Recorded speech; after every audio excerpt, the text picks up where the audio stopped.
This podcast is brought to you by the School of Advanced Study, University of London. Merci. Bonjour, and je m'excuse pour ne parler pas français. Mon français n'est pas très bon. So I will speak in English. And thank you very much for inviting me to this seminar, and thank my other hosts, Natalie, for inviting me to the conference the other day that occasioned my visit to France. I'm going to keep an eye on the time because my subject today is, in fact, time, and particularly it's an outgrowth of work I've done on the 16th and 17th centuries for many years, but somehow have never quite got around to turning into any kind of a publishable form. So you will be, if you like, the debut audience of this particular paper. The particular subject is time as it was experienced and tracked in a pre-electronic and mainly pre-mechanical era between the late 15th and early 18th centuries and in England. And I'm going to confine myself to four aspects of this only, even though there are in fact many others that one could talk about. And these are, first, the general way in which daily time was kept and organized. Secondly, the use and modification of calendars. Third, on the observation of anniversaries, not unrelated topic. And finally, on the personal experience of time and its implications for contemporary perceptions of the past and of history. By the 16th century, it is fair to say that one could no longer live according to the rising of the sun and moon and the approximate times which they rendered. This had already been long true for certain groups, such as the monastic communities, who had in fact developed the clock as a signal to rise for the observation of the hours. Civic officials made up of the urban merchant and trade elites who best appreciated the value of time had long been more concerned to keep precise time within the bounds of the city.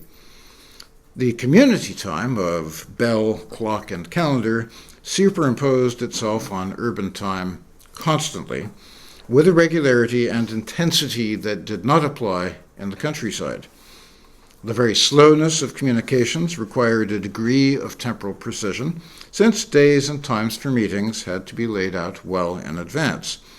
This is something we take for granted nowadays when appointments can be set and conferences organized, often at a few hours' notice, when over the telephone, and of course its much more recent offspring, the fax, the email, and latterly the text message. Well before the 16th century, some mechanisms had of course been needed for ensuring promptness, especially where large numbers were concerned, as in the case of legislative and judicial bodies. Yet in England, the English Parliament began only in 1614 seriously to consider setting regular meeting days for grand committees and the posting of times for select committees. But in response to Sir Edwin Sand's initiative to set these times, another MP, Sir George Moore, thought it not convenient to have such certain days, I'm quoting, and hours for committees, but best to make many subcommittees. Short notice would often mean insufficient attendance at a meeting, as clearly happened in September 1619, when the Common Council of the town of Chester was unsuccessfully summoned to assembly on 2 successive days and was unable to achieve quorum, despite warnings and a long-standing custom that mandated a meeting in order to choose a new alderman. Cancelled or delayed appointments were an annoyance, even then, and busy men such as the Elizabethan religious radical John Penry found that they had to get in the habit of writing down the hours of their appointments in order to keep them. When Sir William Butts of Thornage summoned Nathaniel Bacon of Stiffkey to a meeting of the Norfolk Justices of the Peace in 1576, he specifically requested him to arrive punctually at 1 o'clock, since the absence of many justices in London meant that attendance would already be low, and late arrivals might force the cancellation of the session. A century later, the Restoration-era lawyer Henry May wished to have a meeting with a client from Sussex at the Temple in London. So he proposed it for Wednesday next in the afternoon, nothing more specific than that, hoping that his client would not fail at the time appointed. Francis Tybalt of Barking, Suffolk, in like fashion, enjoined 24 of his neighbors to join him at the Michaelmas Quarter Sessions tomorrow morning before 8 o'clock in the morning in order to conclude a matter of business. In few places did precision of time matter more than at the social apex of the kingdom, the royal court, where matters of precedence and ceremony hung on the attendance of councillors, ambassadors, and servants at relatively fixed times. The notebook of Sir John Fennet, who, as Master of Ceremonies at the court of Charles I, was charged with keeping the ceremonial schedule on time, demonstrates time and again the great importance that was placed on being on time. I'll give you an example. The unexpected appearance of the Venetian ambassador for an audience with the king in 1628, at Denmark House, meant that, as Sir John Fennet put it, the envoy lost the accustomed honor to be received by a nobleman at the privy chamber door. Times for royal audiences were set weeks or even months in advance and placed on a regular schedule. An audience requested by the Spanish ambassador in 1635 had to be moved back 2 hours to 3 in the afternoon, as the ambassador was unable to attend during King Charles's regular times for receiving guests. Failure to keep time could actually produce the sort of embarrassing confrontation and social bedlam that we associate more with Restoration and 18th century farce, in which the time of particular characters' appearance on stage or their hiding away in rooms off stage is crucial to the plot. On 29th of April, 1641, Sir John Fennet, again the Master of Ceremonies, headed off an extremely delicate situation arising from the unfortunate and untimely arrival of the Portuguese ambassador and the Venetians. Why is this a problem? Because the Venetians were the holdouts who had not yet recognized Portugal's newly regained independence from Spain. So the Portuguese, scheduled for 2 o'clock, arrived very, very late, and the Venetians, who were to see the king at 3, arrived very, very early. And, I quote from Fennet's book, "When the former was descending about the midst of the stairs, the other was ascending at the bottom, which I, perceiving and apprehending some improper encounter to follow, made a sign to the Venetian gentleman usher for his lord's diversion on the left hand into an unmarked corner of the garden, whilst the Portugal ambassadors passed straight on at the right hand without observation and with prevention of their encounters." So the rigid precision that we now associate with atomic clocks, national signals, and time signals, and most recently iPhones, cannot be found at the beginning of the early modern period. In 1497, the Earl of Devonshire reported to King Henry VII on the defeat of Perkin Warbeck's forces and their flight from Exeter, and simply noted that the enemy had departed around 11 o'clock. That was as accurate as he needed to be. Now, by a century later, this had changed a little bit when military and naval operations had become somewhat more sophisticated and became dependent on a little more accurate timekeeping, if not quite the synchronized watches beloved of action movies. The tides now had to be observed, troops ready to move at a set time, and our artillery, of course, set to fire at the correct moment. This was even truer during the English Civil Wars than at any time in prior English history, and exact temporal references begin to become, from that point, a regular feature of military orders, though the slowness of communication still, of course, necessitated that such orders be given days in advance sometimes, or that a system of signals be provided. One could multiply examples of the careful organization of time, but though clocks and watches, as David Landis once observed, were a response to human interest in timekeeping, that interest did not develop everywhere uniformly. In a sense, the technology of timekeeping outpaced the human habits of thought, which were required to make full use of it. The vast majority of the population did not yet require or even think in terms of precise time, or even of dates. A good measure of change in attitude towards timekeeping and public events or meetings lies in the very subtle changes of language used to introduce them or announce them, particularly in the choice of prepositions. In the 16th century, meetings were commonly summoned to meet by a particular time, on the assumption that all could get to the designated location before the hour. When the parish of Braintree, for example, wanted its poor rate collection book examined by the vestry, the meeting was convoked upon Whitsun Monday next by 8 o'clock in the morning. A century later, this sort of arrangement was no longer universal in rural settings, and it was much less frequent in towns. Events were now more commonly arranged not to be held by or before, but at particular times, as such ephemeral documents as funeral invitations and sermon announcements suggest. In 1675, the printed and sealed invitations to the London members of the Society of Huntingdonshire Gentry invited them to meet at the Guildhall Chapel on Thursday, the 24th of June at 11 o'clock exactly to hear a sermon. An advertisement for several plays to be performed at London in 1734 indicates that they, too, were scheduled to begin at 12 o'clock exactly. But it was in scientific circles, where the value of precise time as an instrument of measurement was most urgent, that a trend toward greater chronological accuracy becomes most apparent in the 17th century. As Norbert Elias once noted, this was the age in which humans first began to use time to impose order on the natural as well as the social world, a tendency that for a while still included the popular traditions of science that have since been jettisoned, such as astrology, as much as the more widely respected experimental philosophy associated with Baconianism and the Royal Society.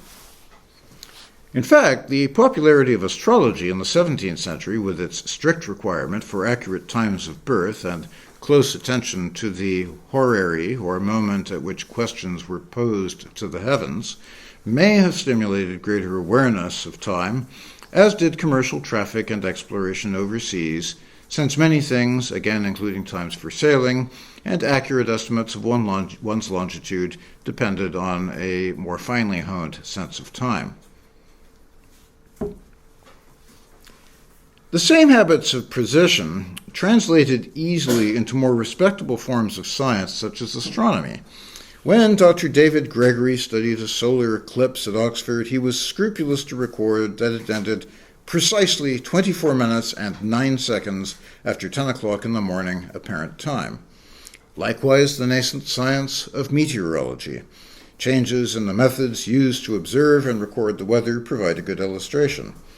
From the late Middle Ages till the mid-17th century, weather prediction had been largely a matter of prognostication based on observation of the planets, closely tied to astrology. Indeed, there are some days I'm not convinced that we've proceeded very far beyond that. But Robert Rennes of Norfolk forecast the weather at the end of the 15th century by recording occurrences of thunder alongside dominical letters and other astrological information.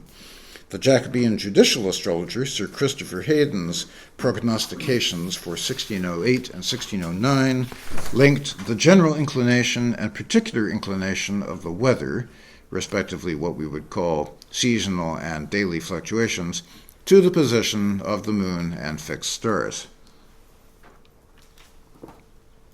After the Restoration, with the increasing influence of Baconianism and its emphasis on frequent, regular, and recorded observation, weather diaries were kept by rural and urban observers interested in deducing long-term trends from daily or even hourly changes.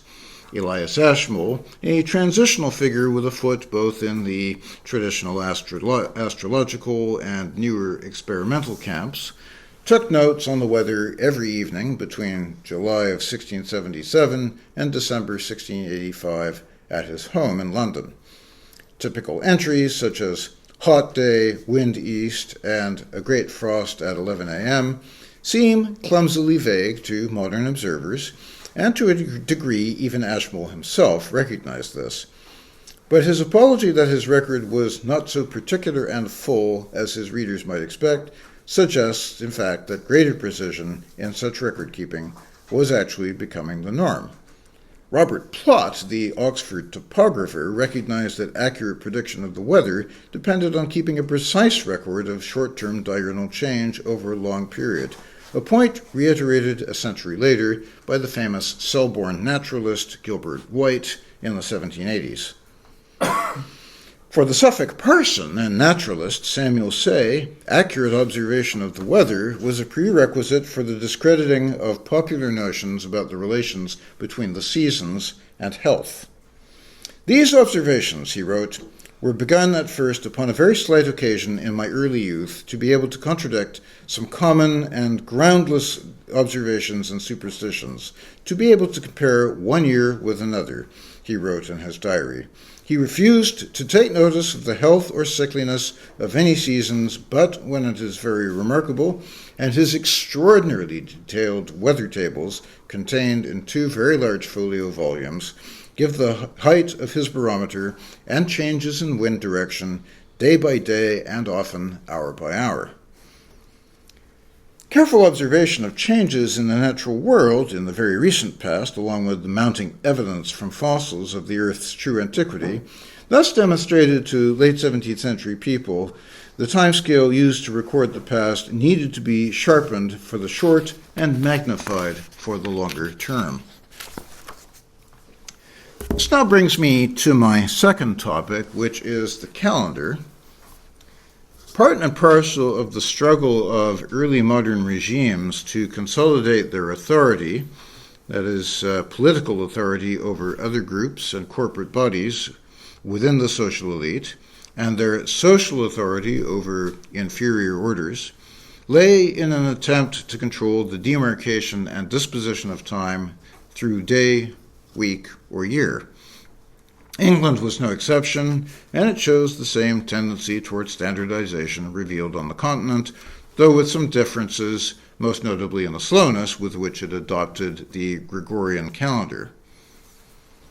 It's well known that both the speed and volume of communications increased significantly in the early modern period, partly under the influence of devices like the printing press, more and better roads and canals, faster seagoing vessels, and partly because of related cultural developments such as the expansion of the literate community. It is this increase in the rapidity with which people could travel or communicate with those at a distance, this trimming of the ratio between time and space in favor of the former, that lay behind one of the most systematic of Western attempts to homogenize time, the long-standing movement to remedy serious seasonal discrepancies in the calendar that had arisen in the nearly 16th centuries since the Julian Reform. The story of calendar reform is far too complex and familiar to be repeated here, but even if it had been universally implemented across Europe, as it was, but only over a period of 2 centuries, it would only partly have removed calendrical confusion. Why? Because the church calendar was, of course, not the only means of marking the year.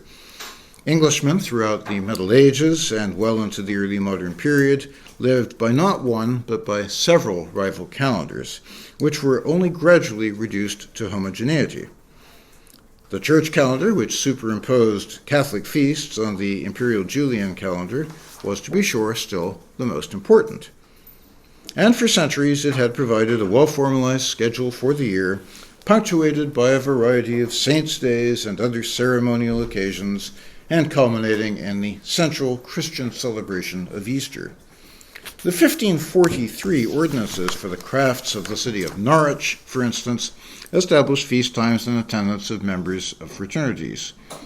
Most pre-Reformation crafts kept yearly feasts on particular days in the common hall, giving them a connection to the calendar and to a saint or the Trinity before the Reformation, or to individuals who marked their own anniversaries and bequests by endowing months' minds and years' minds for their souls.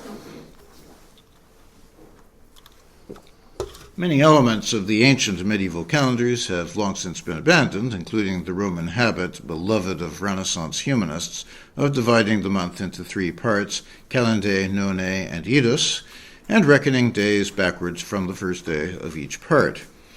A system for dating years BC and AD, the ecclesiastical calendar in its Gregorian form, has of course now become the standard through the Western and much of the rest of the world. But though the numerical calendar day gradually replaced both the kalends and most ecclesiastical feasts, prominent exceptions like Christmas and movable dates such as Easter aside, as the most widely accepted form of marking daily time, this was in fact a very slow process which took several centuries to complete. In England, which resisted Gregorian reform into the mid-18th century, medieval calendars were commonly reused and adapted to the Protestant liturgy rather than being discarded. Feast days and saints' days remained nearly as commonplace in ordinary time reckoning as numbered days. On the morrow after Simon and Jude's Day was for a long time just as meaningful as October the 29th, though the number of such days used in common parlance begins to shrink in the 17th century. Even a good country Whig and pious Protestant like Sarah Cooper, mother of the early 18th century English Lord Chancellor William Cooper, saw the virtue in marking days in honor of the saints, as long as this was not superstitious in tone. Marking the feast of St. Thomas in her voluminous diary, which goes on for many tomes, she vowed to observe the days appointed to be kept in honor of the saints, attending in the public worship, reading their lives, praising God for their example, beseeching him that I may be a follower of them as they were of Christ. The parish chronicler Jacob B., writing a few years earlier, around 1700, recorded local births and deaths on May 19th, Whitsuntide, or Corpus Christi Day, as it suited his convenience. Legal documents maintained these habits. A typical manorial rental document from 1682 from the county of Suffolk runs for one whole year ending at Michaelmas. The major fixed and movable feasts, including Easter, Christmas, Michaelmas, Shrovetide, and Ascension Day, endured with little interruption as accepted reference points on the calendar, regardless of whether they were observed in practice. It required a vote in 1614, for example, to decide whether the House of Commons would sit on Ascension Day, the 2nd of June. And in case you were wondering, the House decided to observe the holiday and not to sit. In 1662, Lancashire JPs imposed a tax on the county for the maintenance of maimed soldiers, which was to commence retroactively from the Feast of Easter last past and continue for one whole year. The use of movable feasts to mark the beginning or end of a time period should not suggest a confusion on the part of contemporaries as to what date was being referred to. On the contrary, it suggests that despite the Reformation, the feasts themselves were much better recognized than a numbered calendar day and were consequently more likely to be marked on calendars, often as what is now called a red-letter day. Even in a system of time reckoning that uses the plain succession of numerical days in the prose of the year, there can, of course, be no escaping the punctuation of special days. Feasts, rituals, and other occasions are of the essence of calendars. As great French historian Mona Ozouf remarked in a different context, there can be no calendar that is not simultaneously a calendar of festivals. This is as true of secular calendars as of religious ones.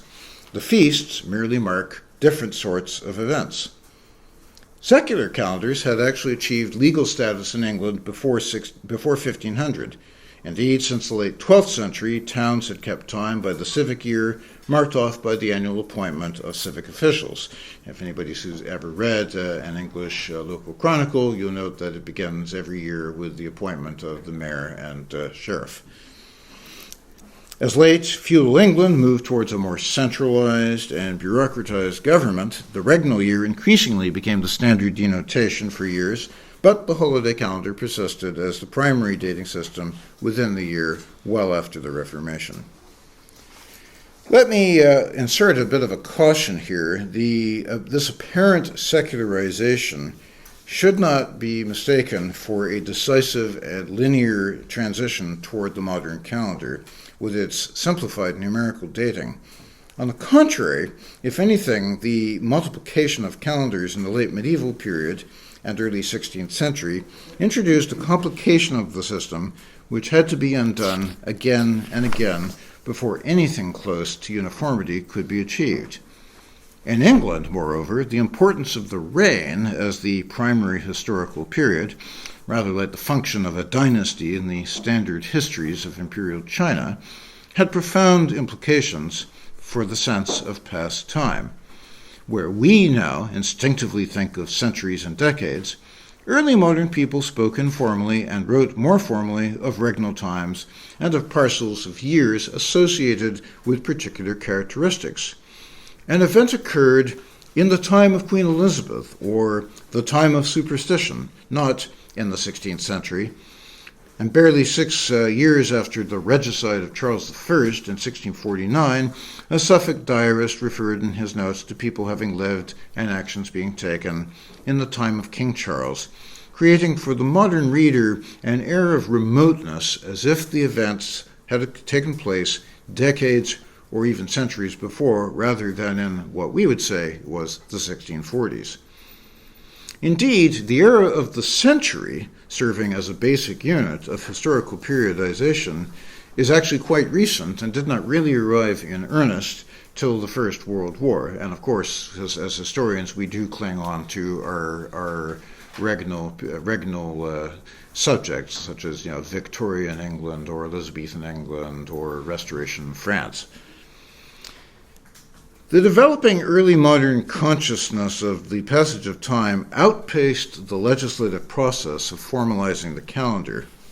Enterprising almanac makers were thus able to profit from the continued existence of rival calendar systems, filling their pages with quick guides to the Julian and Gregorian systems, the regnal years, and the civic calendar, and attempting, with mixed success, to explain the differences to the readers. At least one Restoration chronologer believed that any wealthy landowner needed a guide to the several different beginnings of the year, a guide which would allow the reader to know in what year our Lord God and in what month any evidences, instruments, or writings were made that have only the dates of the king's reigns. Nowadays, we turn to any one of a number of apps at the iTunes store to do this for us. Walter Frost's A New Almanac or Prognostication for 1627, for example, included a plain and easy table showing the beginning, continuance, and ending of every king's reign since the conquest, and also how many years had elapsed since the end of each reign and the current year, suggesting that many readers did not have our ordinary ability to work out long intervals of historical time. The regnal table in Frost's work is followed by a brief chronology of times, again giving the interval between a specific event such as the invention of guns, the building of Rome, or a plague, and the present.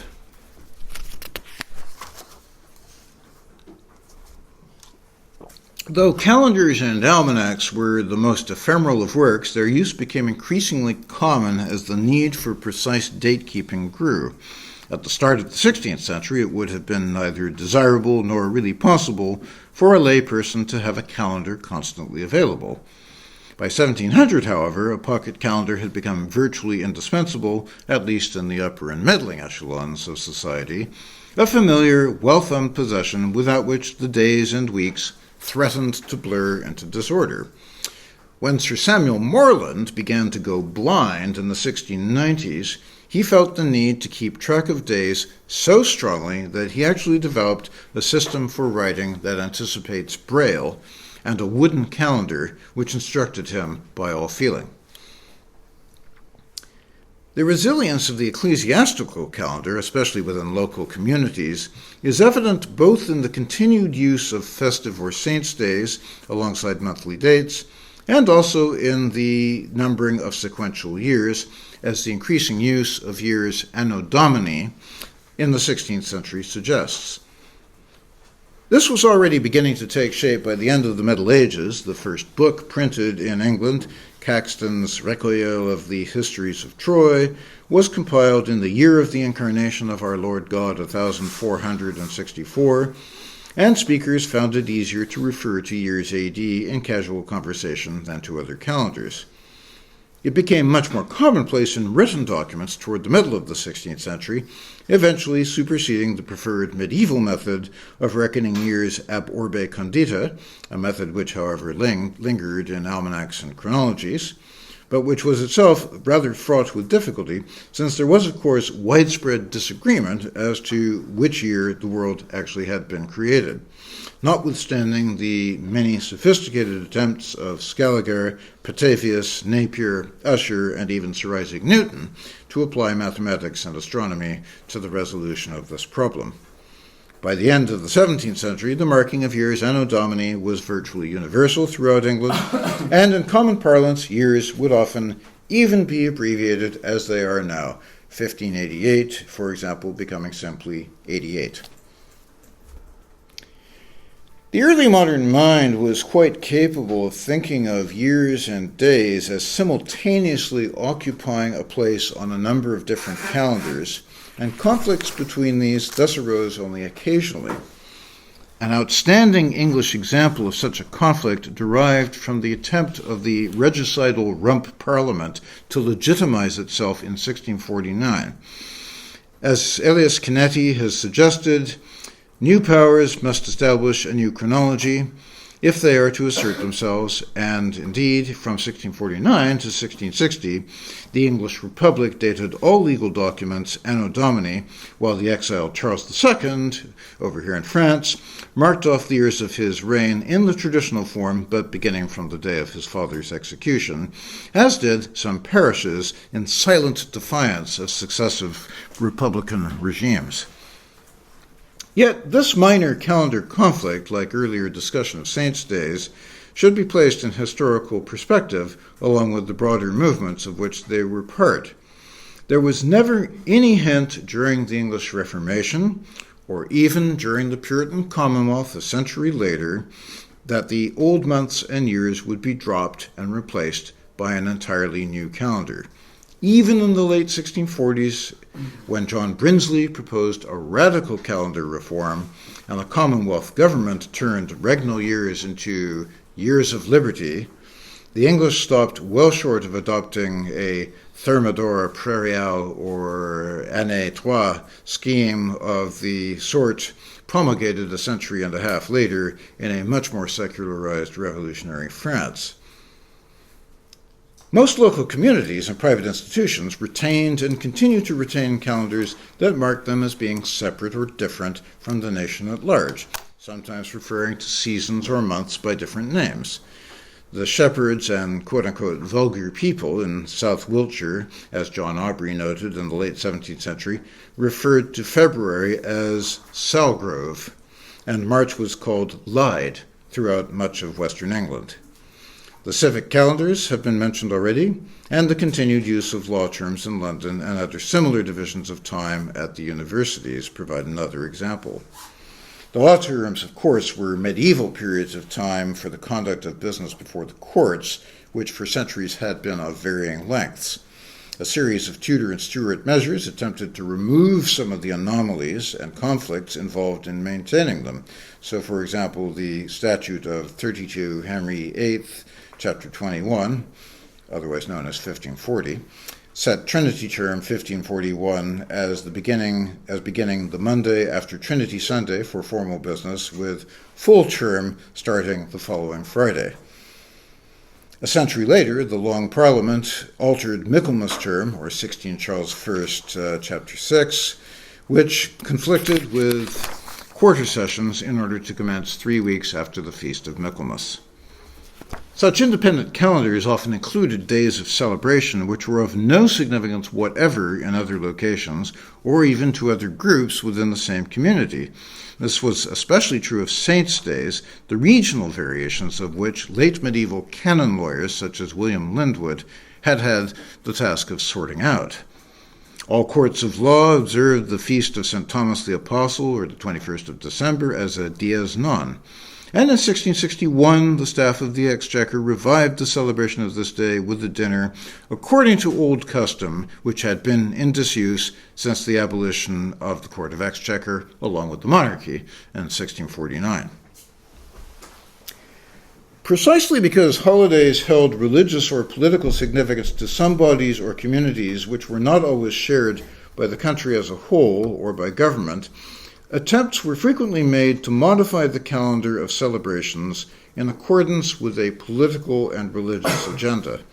But because many holidays had long traditions attached to them and were often the occasion for local business transactions, those who celebrated them often put up a stiff resistance to meddling from the outside and above.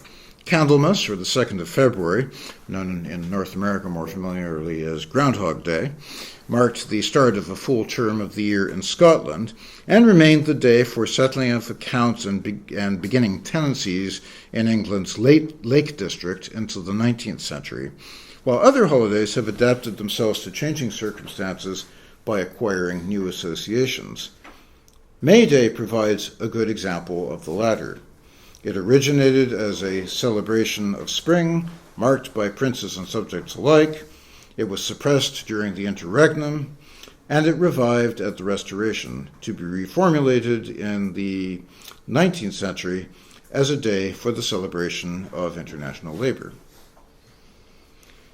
It was thus not residual paganism, but rather a conflict between loyalty to traditional Catholic holidays and a strict Protestant observance of scriptural authority that gave rise to many discussions and arguments about the reform of calendar observances.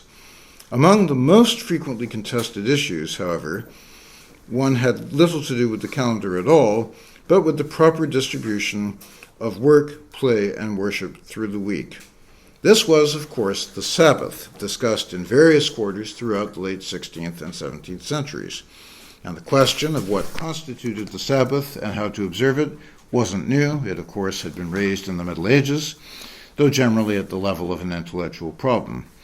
Whether or not Sunday had replaced the Old Testament Sabbath on Saturday, or whether observance of the day of rest was a moral or merely a ceremonial obligation, and whether other holy days were equally binding.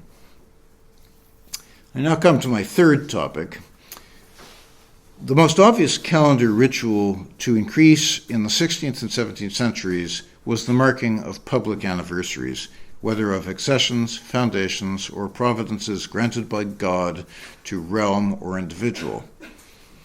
Institutions such as colleges, schools, and hospitals regularly observed the birthdays of their benefactors or the anniversaries of great bequests.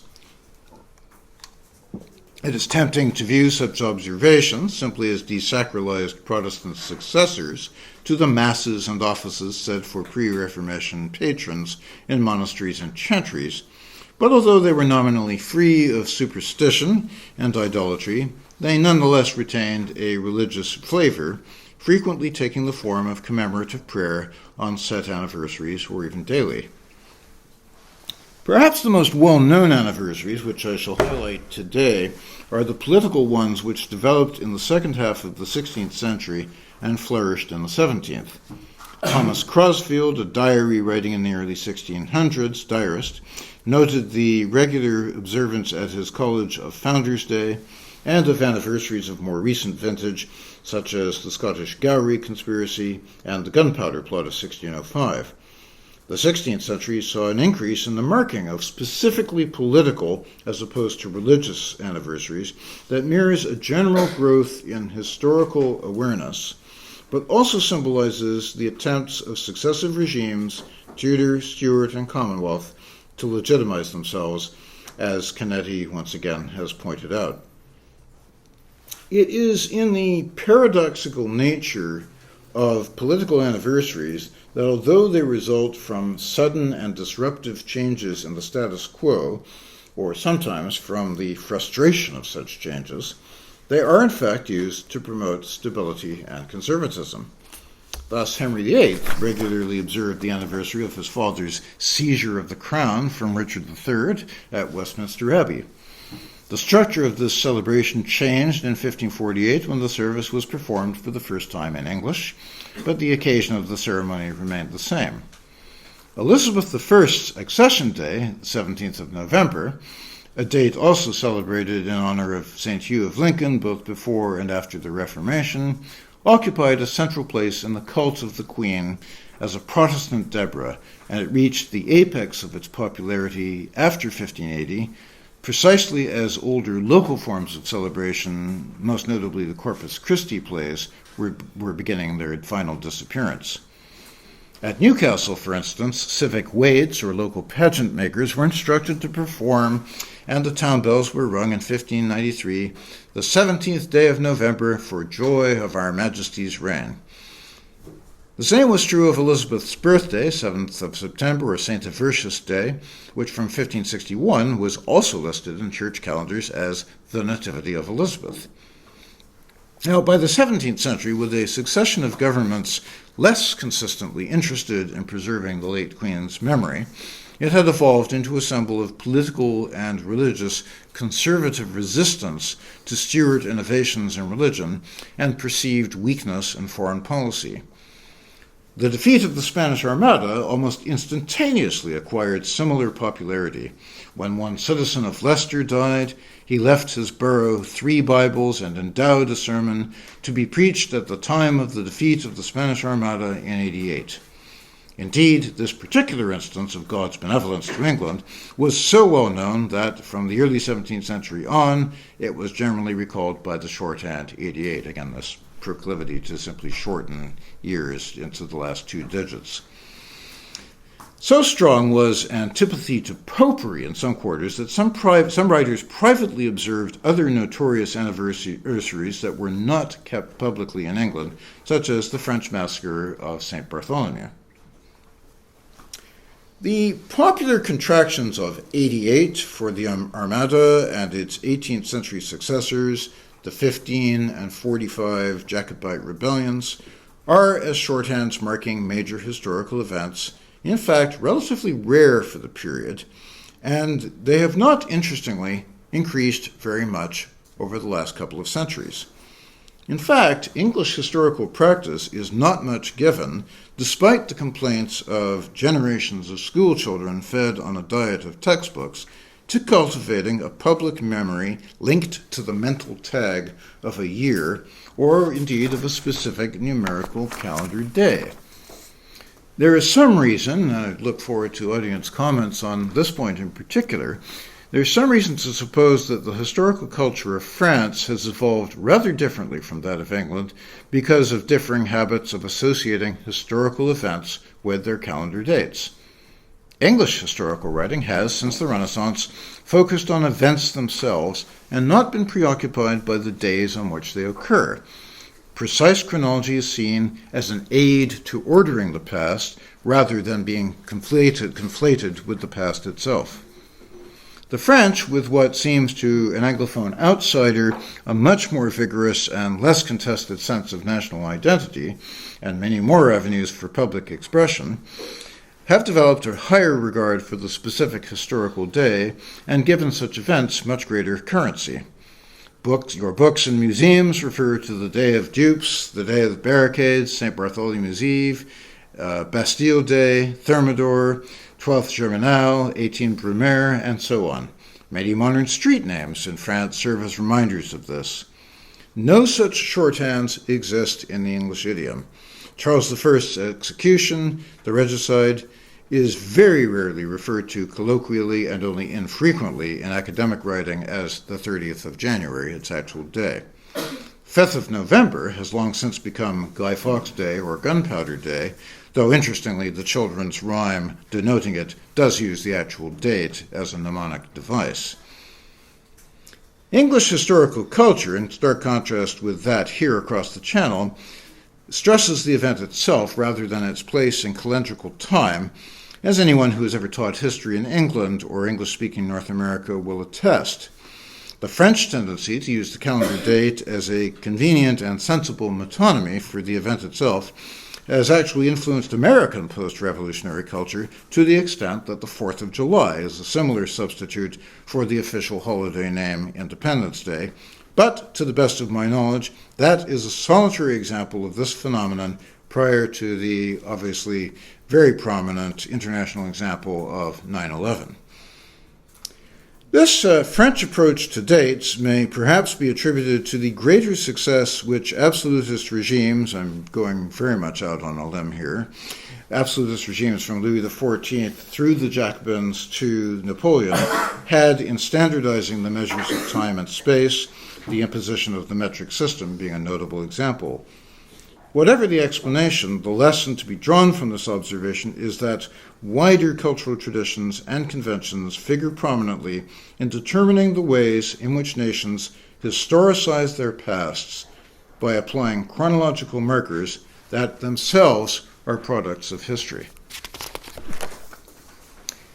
There is good evidence in the private writings of diarists that respect for national anniversaries in general might indeed have been waning by the early 18th century, even among those who continued to revere the historical honorees.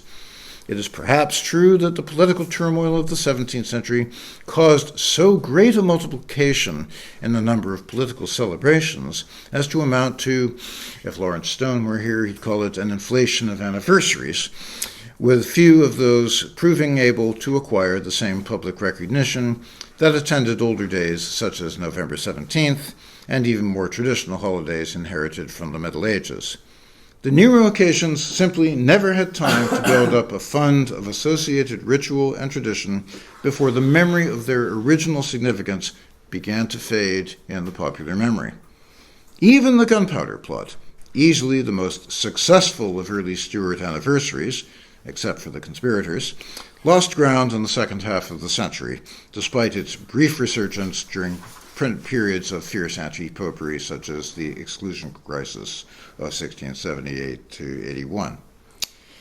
I come lastly to perhaps the most difficult of my four topics, how individuals experience time as opposed to how its measures and milestones were externally imposed upon them. Kierkegaard once observed astutely that life is lived forward, but understood backward. Each of us has a sense of his or her own autobiography as a self-contained temporal continuum, a structure of events of varying importance to us and to others, which together constitute a meaningful whole. Our very identity as individuals consists in large part of our memories and of our perceptions of the passage of events. People of my age who have difficulty recalling where they had lunch last Wednesday can remember with no difficulty at all the precise place they were when John F. Kennedy was assassinated, when Elvis Presley died, when John Lennon was killed, or, of course, when the first plane hit the World Trade Center. The death of a family member is likely just as memorable, even if one cannot always recall the precise calendar day of such events, and it need hardly be added that their attitudes to such events in the past may well determine people's actions in the present. The span of a life is, rather like history itself, more than simply an ordered parade of equal chronological moments marching by us in single file from birth to death. It is also a succession of periods punctuated by events of personal or wider significance. And without such landmarks, our own lives would make no more sense as narratives than would a history of England without the Norman Conquest, the Black Death, the Civil Wars, or the Reform Bill of 1832. It is far easier to recognize particular points or moments in time than to grasp the process which actually connects them. And if history has been traditionally now structured around epochs and watersheds, it is largely because this is psychologically an instinctive way of organizing the past into meaningful portions. In this regard, early modern people were not too much different from us. As the Jacobean poet and clergyman John Donne put it, mixing natural and personal markers, we reckon time from the rising of the sun, when any great fortune fell upon us, when we came to years, when the father dies and leaves the estate, when the mother dies and leaves the jointure, when the predecessor dies and leaves the office. He thought that calamity too, what we would now call trauma, was an effective marker for the reckoning of time. To recognize a psychological predisposition toward the moment of change, the event, or the incident, the moment of rupture, is not to claim that important differences in the ways in which past time is remembered and organized do not exist from era to era or place to place, and even between chronologically and geographically proximate subgroups divided by gender, age, or class. Indeed, it's clear from the work of cultural anthropologists both that such differences exist now and that they did in the 16th and 17th centuries. As Elizabeth Tonkin commented in connection with modern African oral history, one must allow for the fact that even within a society dominated by clocks and calendars, there exists a plurality of ways in which time is measured, recalled, and felt. Tonkin tells the illustrative anecdote of a woman who would not use her kitchen clock to time eggs because the minutes were too big. Chronologically measured time, whether in minutes or in years, is not incompatible with the psychological sense of time, moving at different rates between or within specific social situations. Personal awareness of time and the need to mark it in various ways, including most notably the diaries and journals that first become common in the late 16th century, are, I think, essential elements in understanding the mounting interest in and awareness of history and the emergence of a broader sense of the past. Generalization here, of course, is challenging, since the life experiences of a Shropshire yeoman and a London artisan would be quite different, as would the experiences of two Cornish tin miners separated in age by a few decades, or those of a Staffordshire gentleman and his wife. So the perceptions of the passage and significance of events among all these people would differ. Perceptions of events can vary, even today, quite strikingly from region to region, across age groups, and according to social background. And different cultures stress different things in organizing their national pasts to accord with a heterogeneous mixture of individual and group perceptions. Within the context of early modern England, one might develop a different sense of time, its marking, its observance, and its recording, depending on where one lived, on one's social status, or one's occupation. The differences are less matters of sharp contrast than of emphasis and nuance, but they existed nonetheless. We are all, particularly the older of us in this room, familiar with the phenomenon of time beginning to accelerate almost logarithmically as we age. There is evidence that in the early modern era, improvements in communication and increased literacy led to a social equivalent of this, a shrinking of time. As time sped up for 16th and 17th century people, so it appeared to shrink. It has become a virtual axiom in intellectual history that the Italian humanists of the 14th and 15th centuries were the first to gain a sense of distance from the past, a feeling of remoteness from the ancients, that in turn occasioned a longing to recover the world that they had lost. This view is largely borne out if one studies the major historical texts of the period, but one must question once again the assignment of all the credit to humanism, especially when one examines attitudes to pasts more recent than antiquity, and when one looks beyond formal historical writing to more casual references to past time. A century, like a shilling, has been subject to inflation since the 16th century. We're at the late Yogi Berra here. If anybody's familiar with that name, he'd probably say something like a century ain't worth a decade anymore. It's now apt to seem not nearly as long an expanse, both because people now live considerably longer and because we now have an awareness of deep geological time that didn't exist at all before the late 17th century and was not fully established until the 19th.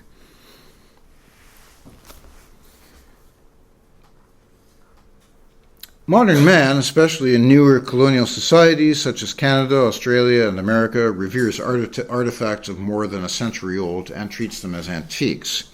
But his early modern predecessor required something much older, simply because much of his ordinary surroundings were of great age.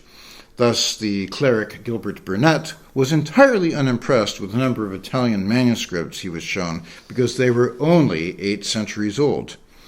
I struggle similarly to share the enthusiasm with which some of my non-academic friends often display objects or books they own from the 19th century, and I try not to crow too much about my own collection of 15th and 16th century books, though those in turn would scarcely impress an Egyptologist. And I shrink here from boasting of my university's 175th anniversary next year, having just visited the part of the Sorbonne built in the 13th century. So it's all relative.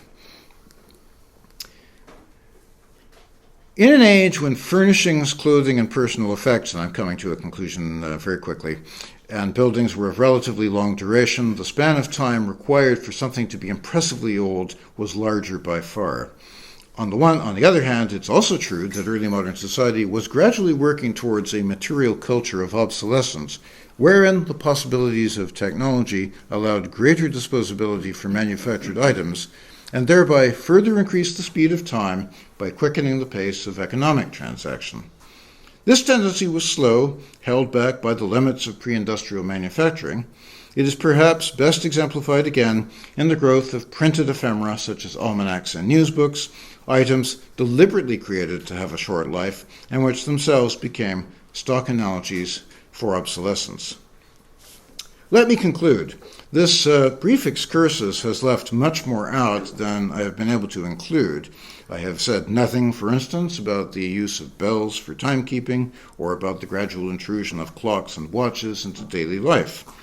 Further research needs to be done on other, more specific factors in the experience and organization of time, not least of those being gender and social strata. I do hope, however, that I've at least provided a few useful examples of how time was organized and experienced 4 and 5 centuries ago, daily, through the year and across the decades, and some preliminary hypotheses about how this relates to the emergence of modern historical culture. At any rate, it would appear that now my time is up. Thank you.